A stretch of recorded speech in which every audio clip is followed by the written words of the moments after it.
For years, people have been remembering Morgan Harrington's death.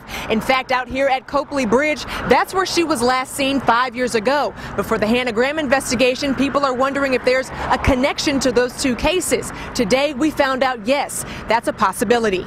And as you can see behind me, officers, investigators are still out here on scene. Around 11 this morning, Virginia State Police kind of swarmed this area of Goochland County and discovered Kevin Quick's body. And all eyes will be on this trial starting tomorrow, as this is the first time a governor of Virginia has been charged with the crime. So this is kind of that heavy snow that you can definitely make a snowball with, make a snowman with. It's going to pack together very nicely. Health officials say that when looking for an insect repellent, you want to find something that's EPA approved. The new facility allows engineers to test crash avoidance features in cars like on this Outback. Despite a wet start, as soon as Governor Terry McAuliffe stood up to speak, the rain stopped and he began to speak on the future of the Commonwealth. This glove display is a representation of how one hospital in Guinea attempts to disinfect their gloves and masks by washing them and then setting them out to dry, only to reuse them over and over again due to the lack of supplies available.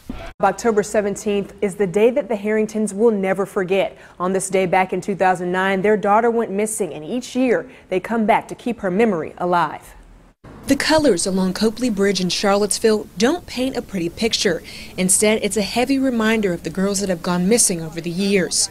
Dan and Jill Harrington, the parents of Morgan Harrington, have stood on this bridge every year since their daughter went missing after attending a Metallica concert on October 17th, 2009. And as you know, 100 days later, Morgan's body was found on Anchorage Farm. Today they continue their mission to help save the next girl and to end the cycle of missing women. However, this year the family standing along the bridge grew as the parents of Hannah Graham tied ribbons in honor of their daughter who went missing on September 13th. I did not want there to be another next girl missing, another one gone. But you know what? That slot rotates really quickly. Hannah Graham is the latest next girl. We don't want the next girl. Let's stop it right here. During today's remembrance, the aunt of Alexis Murphy said a prayer for Jesse Matthew, the man accused of Hannah's abduction. Somewhere in them is an ounce of good, an ounce of compassion, and I feel like rather than focusing on the negative about them, let's reach for that compassion and hope that, they find it in their heart to bring this family the answers that they need. Dozens of flowers and ribbons cover Copley Bridge each year, reminding families of the women that they lost in their lives and urging each other to continue to help save the next girl. Bethany Decker went missing on January 29th of 2011, and her mother was also in attendance representing other families who have missing women in their lives. It's not a club that I would choose to join. But due to our circumstances, we've all been brought together, and as a result of that, make each other stronger and really look at the hope that there is to help somebody else from experiencing the pain that we felt by losing a daughter. Now, the Harringtons are still looking for the person who took their daughter's life back in 2009, but this year's turnout was the largest one to date, as nearly 60 people stood along Copley Bridge to remember the dozens of women who have gone missing in the area. Reporting live in the Newsplex, Loren Thomas, CBS 19 News. We're getting our dogs back. We're getting our dogs back. Brenton Mathis is determined to see his dogs come back home after they were taken by authorities. He says an investigator came to his home on Tuesday to check out the property without any explanation. Then Thursday morning, his dogs were seized. Mathis says he's done nothing wrong. All I did was have more than one pit bull outside. If it's a crime to have a dog outside, okay, I committed that. Authorities found 10 pit bulls behind his home in cages and in dog chains. They also found evidence in connection to dog fighting. Is it against the law to own a treadmill?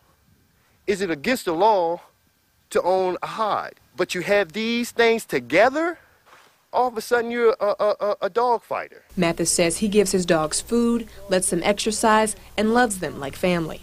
Take a look at those animals. You'll see for yourself. You'll see for yourself. There's nothing going on here. These are the dogs that they took, man. These animals. These. Puppies. Mathis says pit bulls get a bad reputation from the media, but he just wants his dogs back home. It's a loving breed. You know what I mean? I can't say enough about the animals, man. You know what I mean? And so I wouldn't do anything to put them in harm's way. The Fluvanna County Sheriff's Office says that they are waiting to get evidence back from the Virginia Animal Fighting Task Force before they move forward. And at this point, no charges have been filed. Loren Thomas, Charlottesville Tonight. I spoke with the victim's niece today, and she's pretty shaken up. She says nothing like this has ever happened in her neighborhood, and now she's just looking for answers into who robbed her uncle. I would like to know why. I would really like to know why. Allison Wood is still upset about what happened to her uncle on Tuesday night. Albemarle County Police were called to the 5400 block of Claudia Street in Crozet around 11 o'clock for a possible home invasion. According to Wood, her 74-year-old uncle ran across the street to her house for help. He said that he heard a real loud noise. It sounded like somebody was shaking the door, or, trying to break the door in. And he said he went to the door and opened it. And when he did, the black gentleman grabbed him with his arms like this and put a gun to his ribs and threw him down in the chair and told him that if he didn't, do what they said, that they were going to kill him. She says they stole his wallet with over $1,000 in cash, his cell phone, eyeglasses, and toilet paper. She is now questioning the safety of the neighborhood. I've lived here my entire life, and, now my kids are growing up here, and it's just a lot of kids in the area.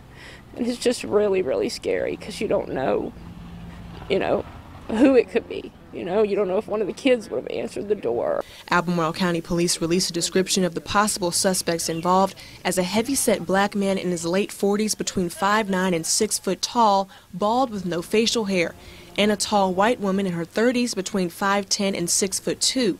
She was last seen wearing a gray hoodie. They are also asking for the community's help in finding these suspects. Now, once again, police don't believe the victim knew the suspects, but they are continuing their investigation and asking anyone with information to call Crime Stoppers 434-977-4000. Live in the Newsplex, Loren Thomas, CBS 19 News. Traffic patterns have certainly changed off of I-64's 136 exit. In fact, the change almost makes you feel like you're in a different country. Well, this is like driving in Europe. I'm on the wrong side of the road. The new setup at Zion Crossroads in Louisa County is called the Diverging Diamond Interchange, which briefly shifts drivers to the opposite side of the road and eliminates traditional left turns onto I-64. The interchange opened on Friday night, and since then, drivers have had their share of opinions. It's very confusing, and I would be afraid somebody would have an accident because it doesn't make sense. It's not logical the way it's set up. The first time I rode it was just today. I was like, what the hell's going on? I didn't know.